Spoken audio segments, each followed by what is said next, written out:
Olá, Deus abençoe sua vida, Deus abençoe esse dia. Vamos para a nossa leitura diária, nós vamos ler o capítulo 34, 35 e 36 do livro do profeta Jeremias. Capítulo 34, ele começa, e o propósito desse capítulo é anunciar o julgamento de Deus sobre o rei Zedequias e os líderes de Judá, por causa da sua desobediência e também pela quebra da aliança de libertar os escravos hebreus. Então ele começa aqui, e essa profecia do capítulo 34, lembre, ela é durante o cerco. O cerco ali durava muito tempo, muito tempo. Então, durante o cerco de Jerusalém para os babilônicos, Deus ordena a Jeremias que vá até o rei Zedequias e profetize que Jerusalém cairá nas mãos do rei da Babilônia, Nabucodonosor. E que Zedequias será capturado, mas ele não morrerá pela espada. Ele vai ser levado à Babilônia, onde morrerá em paz e será lamentado.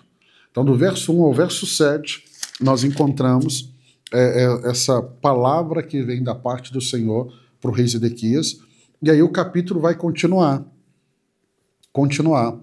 E aqui vem a denúncia de Deus contra os líderes de Judá. Por quê? Por romper a aliança que fizeram de libertar seus escravos hebreus durante um período de crise. Mas depois forçaram esses escravos a voltar à servidão.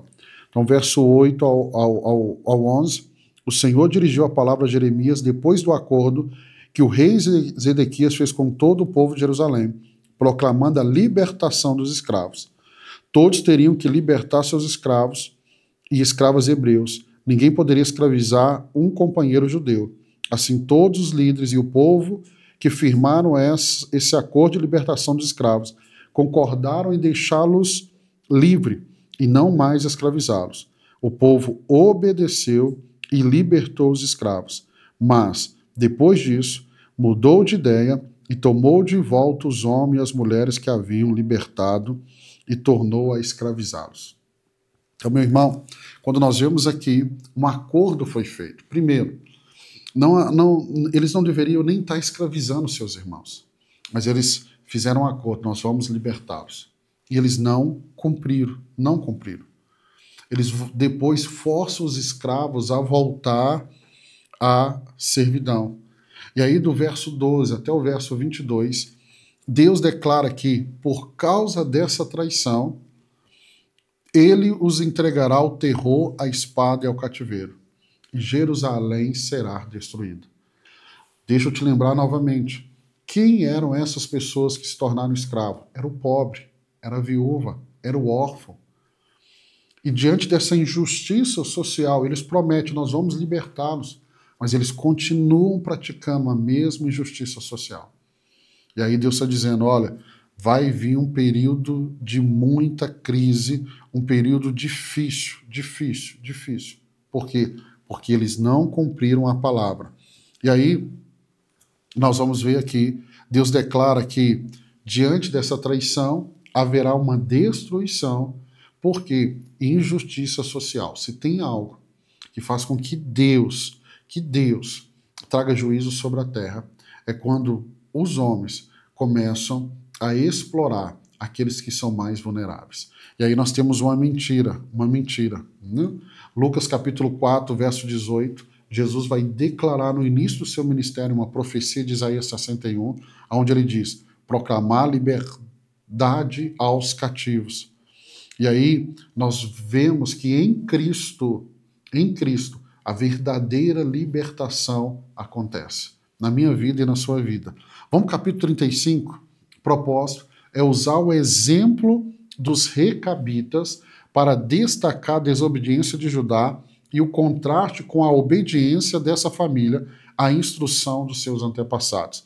Então, Jeremias 35 relata um evento em que Deus ordena a Jeremias que chame os recabitas. Os recabitas eram uma tribo de nômade. Aí chama uma família conhecida, e ela era conhecida por sua fidelidade as tradições de seus antepassados, que era Jonadab, filho de Recabe.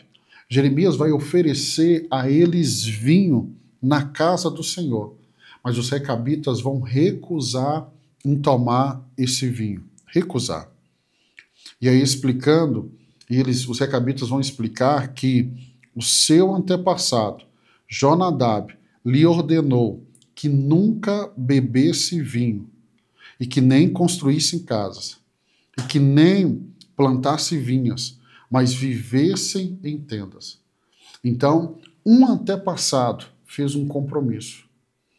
E a fidelidade dos recabitas é tão grande que dezenas e dezenas de anos se passaram. E eles continuam fiéis àquilo que o antepassado deles fizeram. E aí nós vamos ver que do verso 12 ao 16, Deus usa o exemplo dos recabitas para contrastar com a desobediência do povo de Judá, que recusou a obedecer às palavras de Deus repetidamente proclamada pelos profetas. Então ele pega uma família, que Jeremias oferece vinho, e eles dizem assim, nós não podemos beber vinho. Por quê? Porque um antepassado nosso, nenhuma daquela geração conheceu. Mas um antepassado fez um compromisso, um voto. Eles estão dizendo assim, nós estamos sendo fiéis a essa palavra deles. Ou seja, o tempo, os anos, não anulou a fidelidade deles.